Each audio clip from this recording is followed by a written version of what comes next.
भैया सच्ची झूठ नहीं बोल रहे, मम्मी कसम। हाँ मेरी जान सही बोल रहा हूँ। तेरा डायरेक्ट टैक्स वो पेपर या वो सब्जेक्ट जिसका तुझे सबसे ज्यादा डर लगता है और जो बहुत बड़ा है, मतलब इसको तो एक अलग सब्जेक्ट क्या, इसको तो एक अलग पेपर घोषित कर देना चाहिए इंटरमीडिएट में, जैसे तुमने इसको जीएसटी के साथ मिलाकर दिया हुआ है। लेकिन वो 60% से ज्यादा वॉल्यूम में कम होने वाला है। बट एक बात जानने वाली है, आज हम डिस्कस करेंगे डायरेक्ट टैक्स कोड 2025 जो इस साल के बजट यानी कि 1 फरवरी 2025 को निर्मला सीतारमण जी प्रेजेंट करने वाली है, जो प्रोस्पेक्टिव है कि ऐसा ही कुछ डायरेक्ट टैक्स कोड जो फाइनेंस एक्ट आएगा हमारा उसमें लागू होने वाला है। तो आइए उसको समझते हैं और ऐसे क्या मेजर चेंजेस आने वाले हैं उनको समझते हैं। अगर नए हो इस चैनल पे तो सब्सक्राइब करके जाना, क्योंकि मैं सिर्फ तुम्हें पढ़ना कैसे वो नहीं बताऊंगा, तुम्हें ये जरूर बताऊंगा कि तुम्हें इस दिन दुनिया से कैसे जागरूक होकर रहना है और एक अच्छा फाइनेंस और सीए स्टूडेंट बने रहना है। लेकिन भैया एक सेकेंड, ये मैडम पॉपकॉर्न पर तो जीएसटी लगाती है, ये हमारे लिए कल से इतनी दीन दयालु होने लगी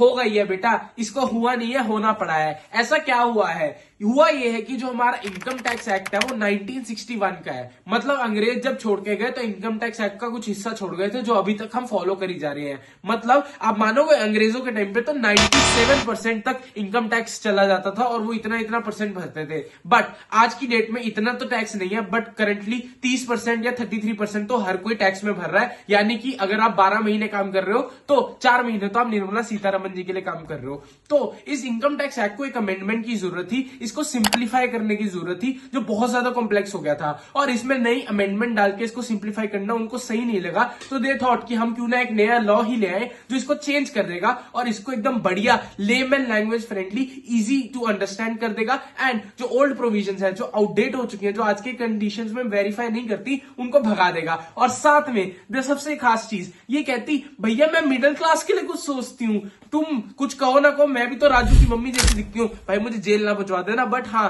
कहती यार मैं भी तो मिडिल क्लास के लिए कुछ सोचती हूँ। तो उसने कहा कि चलो मैं मिडिल क्लास के लिए कुछ फायदेमंद आते हुए मिडिल क्लास के लिए बेनिफिशियल वाला डायरेक्ट टैक्स कोड लेके आती हूँ कि उनको इंक्रीमेंट्स हो, उनकी सैलरीज बने और उनको बहुत ज्यादा पैसे की बचत हो और उनको टैक्स भरना ना पड़े। इस डायरेक्ट टैक्स कोड को लाने का एक रीजन और है, इंडिया में करेंटली 1.7% लोग ही टैक्स भरते हैं। तो उस अमाउंट को, रेवेन्यू कलेक्शन को 7% लोगों तक पहुंचाने के लिए डायरेक्ट टैक्स कोड को लाया जा रहा है, ताकि सिंप्लीफाई हो जाए और ज्यादा लोग रिटर्न भरे। क्योंकि मैं पर्सनली जानता हूं, मेरे 5 दोस्त ऐसे निकम्मे हैं कि उनके गूगल पे में हजारों की ट्रांजैक्शन हो रही होंगी और वो डीमैट अकाउंट खोल के बैठे हुए हैं, शेयर ट्रेडिंग कर रहे हैं, उनके पास डिविडेंड आ रहा है, बट उन्होंने रिटर्न फाइल नहीं की। देखना बेटा, उस पानीपुरी वाले की तरह तुम्हें भी जल्दी से जल्दी इनकम टैक्स का नोटिस आएगा, वरना मैं दिलवाऊंगा। बट आइए इस वीडियो को शुरू कर लेते हैं। सबसे पहला change that is expected is कि removal of the concept of assessment year and previous year. पहले क्या होता था कि हम प्रीवियस ईयर में इनकम को कमाते थे और अगले ईयर यानी कि असेसमेंट ईयर में हम उसका हिसाब किताब देते थे और उस पर टैक्सेस पे करते थे।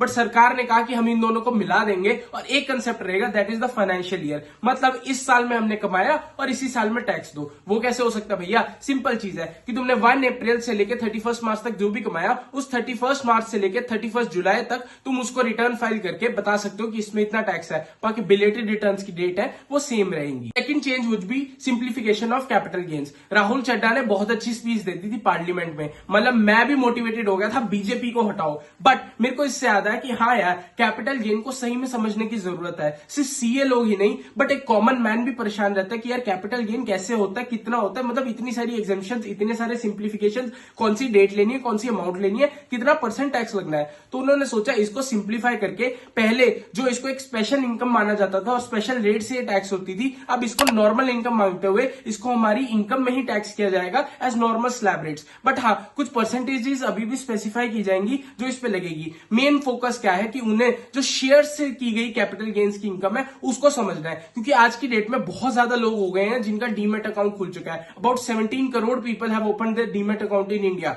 तो इतने सारे लोगों की अकाउंटिंग करने के लिए और उनका कैपिटल गेन्स टैक्स संभालने के लिए, क्योंकि यार नए नए इन्फ्लुएंसर उठी जा रहे हैं, वो कह रहे हैं भैया डीमेट बनाओ, डीमेट बनाओ, तो उनकी अकाउंटिंग को बेटर करने के लिए कैपिटल गेन्स को सिंप्लीफाई किया जाएगा इस डायरेक्ट टैक्स कोड 2025 में। Simplification of the concept concept of residential status. भैया कभी मैं इधर चला, कभी मैं उधर चला, विराट कोहली की तरह कभी मैं लंदन में रहा, कभी मैं वृंदावन आ गया। नहीं मेरी जान, तुझे अब एक ही केस दिया जाएगा, या तो तू रेजिडेंट होगा या तो नॉन रेजिडेंट होगा। कोई ordinary non resident, resident but not ordinary resident, ऐसा कुछ नहीं होने वाला। और वो चीज डिसाइड होगी मेरे हिसाब से 182 डेज और more you are in India, तो आप रेजिडेंट क्लेम किए जाओगे या आप नॉन रेजिडेंट क्लेम किए जाओगे, और उस हिसाब से आपकी इनकम टैक्सेबल होंगी। मतलब आप एनआर हो तो आपकी बाहर वाली इनकम हम टैक्स नहीं करेंगे, वो आपकी बाहर वाली इनकम है। बट आप रेजिडेंट हो तो आपकी सारी इनकम जो आप बाहर से कमा रहे हो, घर से कमा रहे हो, वो हमारी है और हम उस पर आप पर टैक्स लगाएंगे। जैसे इलाहाबाद को कर दिया प्रयागराज, वैसे कुछ नाम के चेंजेस भी कह रही है सरकार की अब हमें करने पड़ेंगे। जैसे कि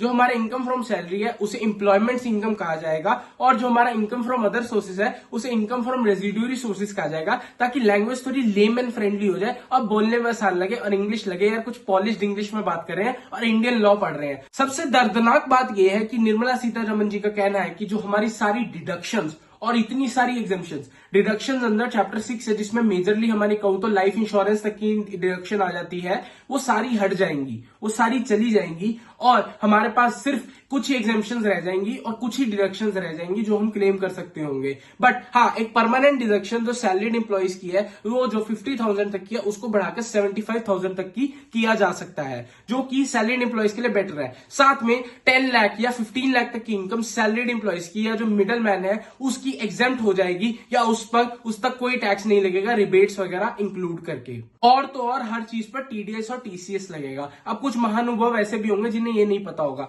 मैं आसान भाषा में समझाता हूँ। टीडीएस या टीसीएस क्या होता है? अगर मैंने तुम्हारे लिए काम कर रहा हूं तो एम्प्लॉयर बोलेगा कि यार ये बंदा ना मुझे गलत लगता है वंश, इसको अगर मैं 5 लाख रुपए दूंगा तो ये सारी सैलरी उड़ा देगा, जब सीतारमण को टैक्स देने की बारी आएगी ये भाग जाएगा। तो मैं एक काम करता हूँ, कुछ परसेंट इसका काट के इसको देता हूँ और मैं इसके बिहाफ पे सरकार को जमा करा देता हूँ कि तब इसको टैक्स जमा नहीं कराना पड़ेगा, तो उसको टीडीएस कहते हैं। तो टीडीएस और टीसीएस हर चीज पर अप्लाई होगा, तकरीबन हर चीज पे, और उसके रेट्स कम किए जाएंगे, लाइक 1%, 2%, 0.1% ऐसे रेट्स पे लिया जाएगा। बट हर चीज पर टीडीएस और टीसीएस की एप्लीकेबिलिटी लागू होने वाली है।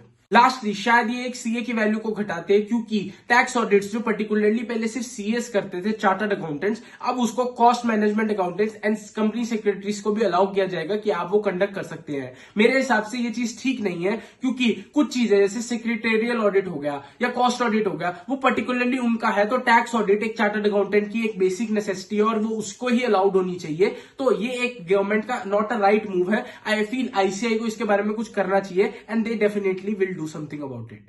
लास्टली अगर देखा जाए तो ये कहना है कि जो कंपनीज का टैक्स है वो इंडियन कंपनीज और फॉरेन कंपनीज के लिए सेम कर दिया जाएगा, ताकि मोर फॉरेन इन्वेस्टमेंट आ सके, क्योंकि करंटली फॉरेन कंपनीज का जो टैक्स रेट है वो हायर है देन इंडियन कंपनी। क्या इससे भैया एक सीए स्टूडेंट या सीए की वैल्यू घट जाएगी क्योंकि बहुत कुछ चेंजेस आ जाएंगे और वो इजी हो जाएगा कंप्यूटेशन ऑफ इनकम? ऐसा नहीं है। रीजन बिंग भैया सरकार ने पहले ना इनडायरेक्ट टैक्स को भी बड़ा सिंप्लीफाई किया था और जीएसटी लाया था, और आज तुम्हें भी पता मुझे भी पता जीएसटी कंप्लायंसेस के लिए तुम्हें एक सीए की जरूरत होती है। तो सीए भैया लॉन्ग लिव्ड प्रोफेशन है और तुम्हें बहुत काम आने वाला है और तुम्हारी नॉलेज को एक बहुत बड़े लेवल पे एक्सपैंड करेगा, तो तुम डेफिनेटली इस कोर्स के लिए जाओ। सेकंड चीज भैया, ये कब लागू होने वाला है? ये भैया इस फाइनेंस एक्ट प्रेजेंट किया जाएगा, तो अगर ये इस फाइनेंस एक्ट में प्रेजेंट किया तो तुम्हारे लिए मई 2026 के अटेम्प्ट से लागू होगा। तो अभी चिल हो जाओ, जो भी अभी तुम्हारे फैकल्टीज पढ़ा रहे हैं उसको पढ़ो और अपने अटेम्प्ट को बढ़िया तरीके से क्लियर करो। वीडियो यहां तक देख रहे हो तो आई होप तुम्हें वीडियो अच्छी लगी होगी, कुछ इन्फॉर्मेशन मिली होगी, और अपने दोस्त मम्मी पापा उनको भी भेजो ताकि उनको भी पता लगे